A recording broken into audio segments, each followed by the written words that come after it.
Semangat Kartini masih terus hidup hingga kini melalui karya di berbagai bidang.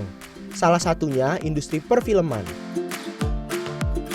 Anggia Karisma, seorang produser, menjadi salah satu sosok perempuan yang dapat menyalurkan semangat Kartini melalui industri perfilman.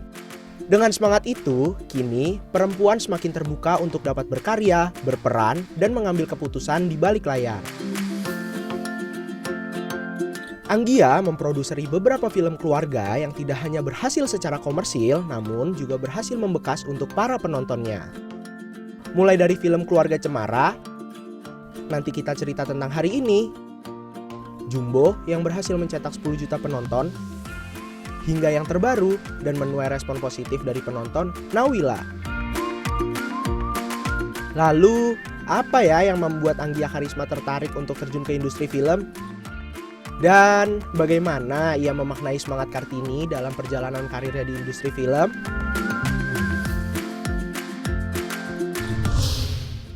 Nah, kalau kita berbicara sosok Kartini masa kini di industri atau bidangnya masing-masing, mungkin saya bilang kalau di industri perfilman ada satu sosok yang di balik layarnya tapi cukup banyak terlibat bahkan dalam judul-judul besar. Ada Keluarga Cemara, ada Jumbo, ada yang terbaru ada Nawila yang udah nonton juga.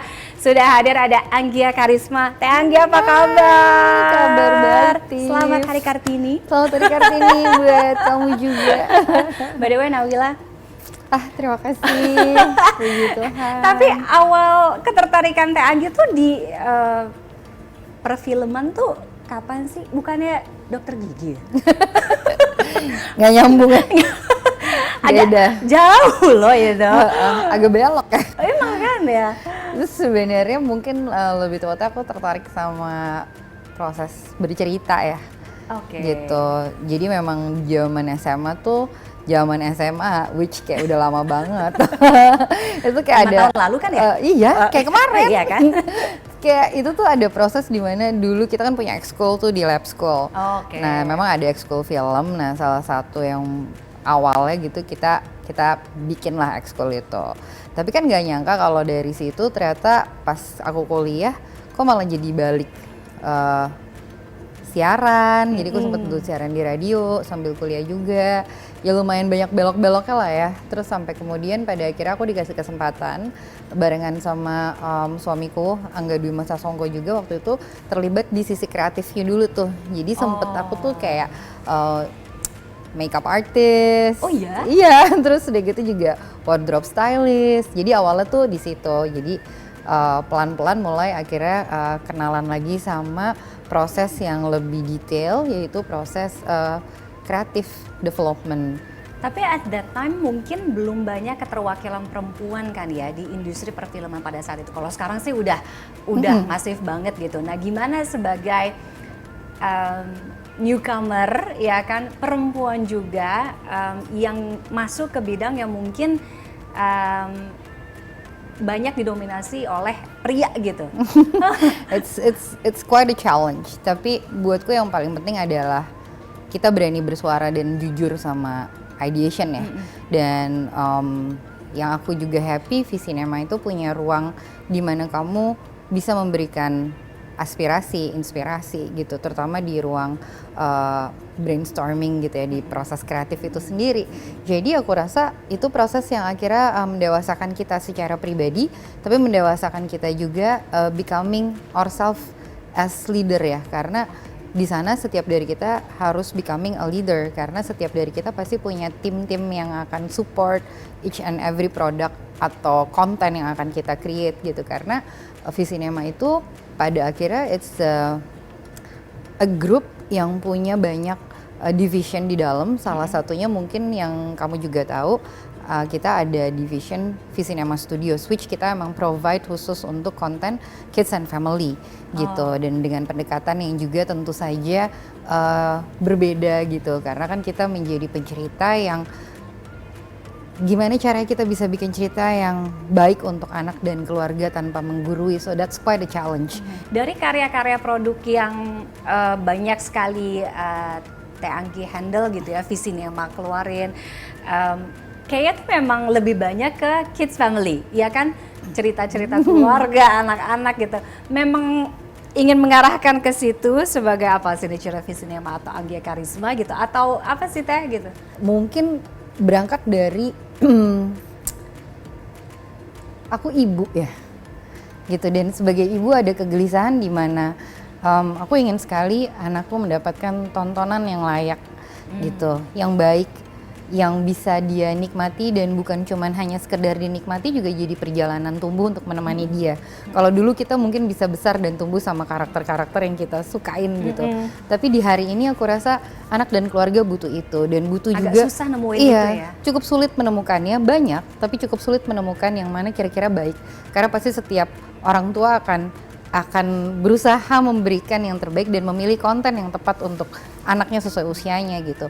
Nah, karena kita ada di Visinema, maka I think kita punya privilege itu ya. Jadi kenapa enggak kita beneran kayak fokus untuk creating content for kids and family, which sebenarnya basic foundation itu untuk kita, untuk anak-anak kita, dan untuk anak-anak di dalam diri kita.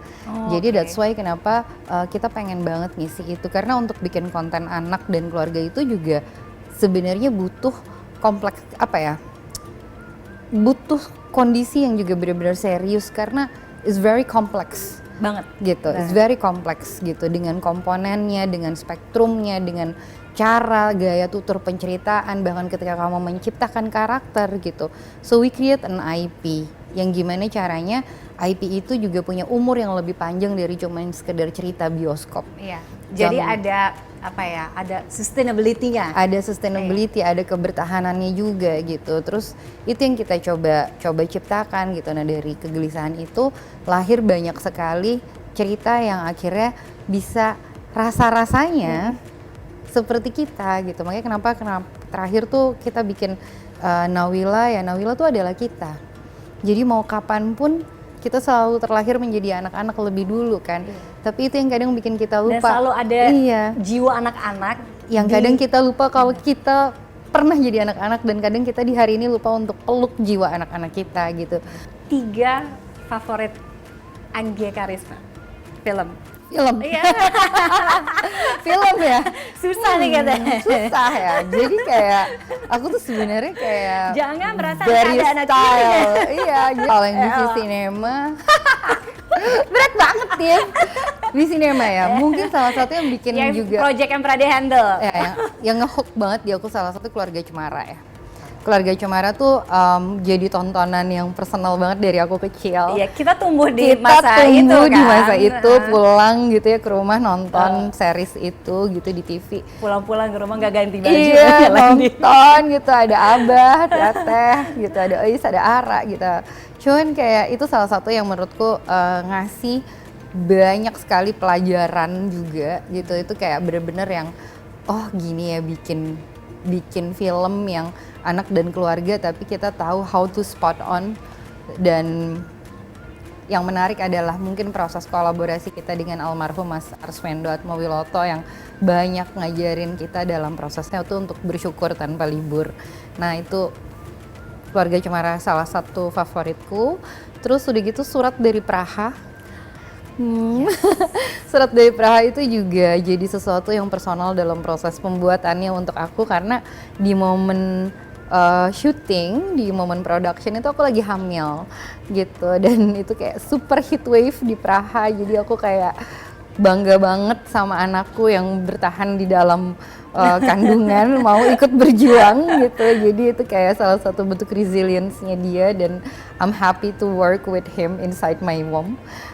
Terus kalau yang terakhir, it's kinda hard ya. Aku bingung nih kayak aku ngerjain 2 animasi di Visinema barengan sama teman-teman. Kita punya Nusa the Movie and also Jumbo, dan dua-duanya itu punya cerita yang menarik gitu. Dan Jumbo tuh salah satu yang menurutku juga itu sih resilience kita yang luar biasa sih. Karena kita put all of our energy to like 7 years in the making. Karena memang itu proses yang cukup panjang gitu ya, dari mulai gather the story sampai kemudian dia bisa menjadi medium animasi tuh cukup panjang. Dan kita juga harus bersikukuh sama pandemi, tapi Jumbo Production tetap harus on progress and on process. Keterwakilan perempuan di industri perfilman kita sangat mengapresiasi sekali karena semakin banyak sosok-sosoknya ya kan. Mungkin sekarang kalau yang muda-muda ada Dini, ya kan, ada Sabrina, banyaklah pokoknya. Nah, apa harapan untuk Kartini masa kini di industri perfilman? Aku harap tidak berhenti bercerita, karena setiap cerita tuh jadi penting. Karena yang aku percaya tuh film itu adalah medium paling personal, dan medium paling personal itu aku percaya setiap kreator di dalamnya, baik itu sutradara, penulis, produser, bahkan all chief team itu menaruh hampir setengah hati dan hidupnya di situ. Jadi itu adalah karya yang paling personal buat kita karena pasti dikerjakan dengan sungguh-sungguh, dan aku percaya setiap karya yang dikerjakan dengan sungguh-sungguh itu punya dampak. Dan aku harap kita perempuan jangan pernah berhenti bercerita dengan apapun mediumnya, jangan pernah berhenti bersuara, dan terus percaya sama apa yang sebenarnya kita percaya, karena proses melahirkan sebuah karya itu juga di satu sisi very teknik, tapi di satu sisi juga very intuitif. Jadi ketika kamu percaya sama intuisi kamu, coba didengerin lebih baik lagi. Kadang suka kita tampik. Apakah yang sekarang ini adalah mimpi yang sudah mission accomplished gitu? Mungkin kalau aku bilang lebih tepatnya impian ya. Dibilang accomplish, not really. Karena aku akan punya beberapa step yang kita percaya steps of becoming ya, gitu. Jadi aku akan bilang aku bersyukur untuk bisa ada di hari ini dengan pencapaian, dan tentu saja dengan banyak sekali juga kekurangan dan pembelajaran yang mesti kita terus perbaiki gitu ya. Dan gimana cara kita juga untuk bisa belajar lebih baik lagi mencintai karya, terutama untuk mencintai diri sendiri gitu. Dan salah satu yang juga aku impikan dan cita-citakan adalah gimana caranya bisa align with my true purpose of life sih gitu. Dan itu I think sesuatu yang butuh sekali berbicara dengan diri sendiri gitu. Dan cerita, film itu salah satu medium di mana kita juga bisa finding our true purpose of life. Karena you create a story that actually really matters, yang sebenarnya itu juga beresonansi terhadap banyak orang. Betul. Dan mewakili banyak orang yang without you knowing it's a reflection moment of you and yourself. Thank you for coming, thank you for sharing, and thank you for creating ya, menjadi bagian aku bilang dari orkestrasi karya-karya yang menjadi tontonan yang relevan, yang genuine gitu, yang cukup relate. Yang penting ini bisa menjadi bekal buat generasi kedepannya. Thank you sekali lagi. Terima kasih Tiffany. Ditunggu karya-karyanya. Apa ada bocoran? Saya harus tunggu tanggal mainnya pasti ya. Selamat Hari Kartini Teh Anggi. Selamat Hari Tetap Kartini menjadi juga. tokoh atau sosok yang menginspirasi untuk perempuan-perempuan hebat di luar sana. Dan saya jeda, Talk Informasi akan kembali. Tetaplah bersama kami.